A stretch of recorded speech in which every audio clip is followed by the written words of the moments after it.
நண்பர்களே, இன்னைக்கு இந்த வீடியோவில் நீங்கள் பயன்படுத்தக்கூடிய ஆண்ட்ராய்டு மொபைலில் எதை பற்றி நம்ம பார்க்கணும்னா ஒரு 3 இன்ட்ரெஸ்டிங்கான செட்டிங்கை நீங்கள் இந்த வீடியோவில் தெரிஞ்சுக்க போகிறீங்க. அதுக்கு நீங்கள் என்ன பண்ணுறீங்க, வழக்கம் போல் நம்ம வீடியோக்கு லைக் கொடுத்துக்கோங்க, தொடர்ச்சியாக நம்முடைய சேனலை சப்போர்ட் பண்ணுங்கள். இப்போ என்ன பண்ணலாம், அதை பற்றி முழுமையாக தெரிஞ்சுக்கலாமா? வாங்க.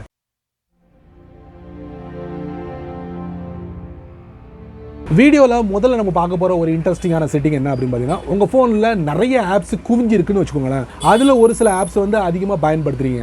அந்த மாதிரி ஆப்ஸை உங்களுக்கு பிடிச்சமான மொழிகளில் நீங்கள் மாற்றி அந்த அப்ளிகேஷனை பயன்படுத்தலாம். அது எப்படிங்கிறத இந்த வீடியோவில் நீங்கள் தெரிஞ்சுக்கலாம். ஃபோனோட செட்டிங்ஸ்குள்ளே போங்க, ஜென்ரல் மேனேஜ்மெண்ட்குள்ளே போங்க, ஆப் லாங்குவேஜஸ்ன்னு இருக்கும் அதுக்குள்ளே போங்க. இங்கே உங்கள் ஃபோனில் இருக்கக்கூடிய எல்லா ஆப்ஸையும் பார்க்க முடியாது, அவங்களே மேலே மென்ஷன் பண்ணிட்டாங்க.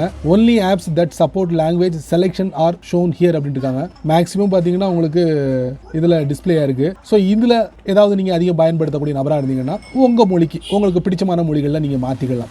இதை நீங்கள் டேப் பண்ணுறது மூலியமாக இதில் எல்லா லாங்குவேஜும் உங்களுக்கு டிஸ்பிளே ஆகும். ஸோ நான் வந்து என்ன பண்ணுறேன், தமிழை சூஸ் பண்ணுறேன். சூஸ் பண்ணால் அந்த குரோம் வந்து தமிழில் மாறிடும். நீங்கள் ஓப்பன் பண்ணி பார்க்கலாம். சரிங்களா? இப்படி தான் உங்களுக்கு பிடிச்சமான அப்ளிகேஷனை உங்களுக்கு பிடிச்சமான மொழிகளில் நீங்கள் மாற்றி பயன்படுத்தலாம். ரெண்டாவது நம்ம பார்க்க போகிற ஒரு இன்ட்ரெஸ்டிங்கான செட்டிங் என்ன அப்படின்னு பார்த்தீங்கன்னா, உங்கள் ஃபோனில் ஆல்ரெடி QR கோட் ரீடர் வந்து இருக்குது. அது எங்கே இருக்குது அப்படின்னா, உங்கள் ஃபோனோட கேமராவை நீங்கள் ஓப்பன் பண்ணீங்கன்னா அப்படி தான் நீங்கள் QR கோட் ரீடர் வந்து நீங்கள் ரீட் பண்ண முடியும். பட் அப்படிலாம் உள்ளே போகிறதுக்கு பதிலாக வேறு இடத்துல ஷார்ட்டாக QR கோட் ரீடரை பயன்படுத்தினா எப்படி இருக்கும், அதை தான் நீங்கள் இந்த வீடியோவில் தெரிஞ்சுக்க போகிறீங்க. QR கோடை எப்படி ஷார்ட்டாக ரீட் பண்ணுறது. வழக்கமாக உங்கள் ஃபோனோட கேமராவை நீங்கள் பயன்படுத்திருப்பீங்க. அந்த கேமரா விஷயத்தையும் நான் உங்களுக்கு தெரியப்படுத்துகிறேன். ஃபோனோட கேமராவை ஓப்பன் பண்ணுங்கள். டாப் லெஃப்ட்டில் கியர் ஐகான் ஸ்கேன் QR கோட்ஸ்ன்னு இருக்கும். இதை நீங்கள் ஆன் பண்ணிக்கோங்க. பேக் போயிடுங்க. இப்போ ஒரு QR கோடை ஸ்கேன் பண்ணலாம். ஸ்கேன் ஆகிடுச்சா? இந்த மாதிரி ஃபோனோட கேமராவை பயன்படுத்தி ஸ்கேன் பண்ணலாம். இன்னொரு மெத்தட் இருக்குது, ஷார்ட் மெத்தட். அதையும் உங்களுக்கு தெரியப்படுத்துகிறேன். மேலே வந்து கீழே ஸ்வைப் டவுன் பண்ணுங்கள்.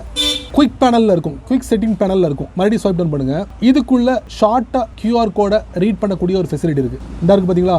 இதை நீங்கள் டேப் பண்ணுங்கள். ஸ்கேன் ஆகிடுச்சா?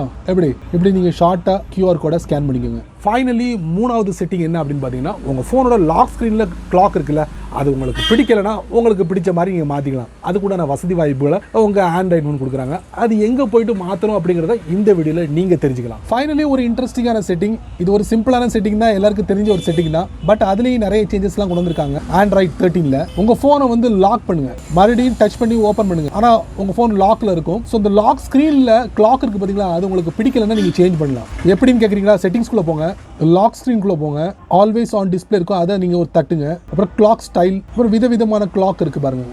இந்த மாதிரி நீங்கள் செட் பண்ணிக்கலாம். உங்களுக்கு பிடிச்ச மாதிரி செட் பண்ணிவிட்டு இங்கே டன் கொடுத்தீங்கன்னா போதும். வெளியே வந்துடுங்க. இப்போ லாக் பண்ணுங்கள் ஃபோனை, மறுபடியும் தட்டுங்க. சரி, வீடியோவை பார்த்தீங்க, பயனுள்ளதாக இருந்துச்சா இல்லையா அப்படிங்கிறத மட்டும் மறக்காம கீழே உள்ள கமெண்ட்ஸில் பின் பண்ணுங்கள். அதே மாதிரி பயனுள்ள வீடியோவாக இருந்தால் 4 பேருக்கு ஷேர் பண்ணுங்கள், அவங்களும் இதோட பலனை அனுபவிக்கட்டும். நீங்கள் நம்ம சேனலுக்கு புதுசாக இருந்தீங்கன்னா வழக்கம் போல் வீடியோக்கு கீழே சப்ஸ்கிரைப் பட்டன், பெல் ஐக்கான், பிடிச்சா லைக் பண்ணுங்கள், பிடிக்கலன்னா அன்லைக் பண்ணுங்கள்.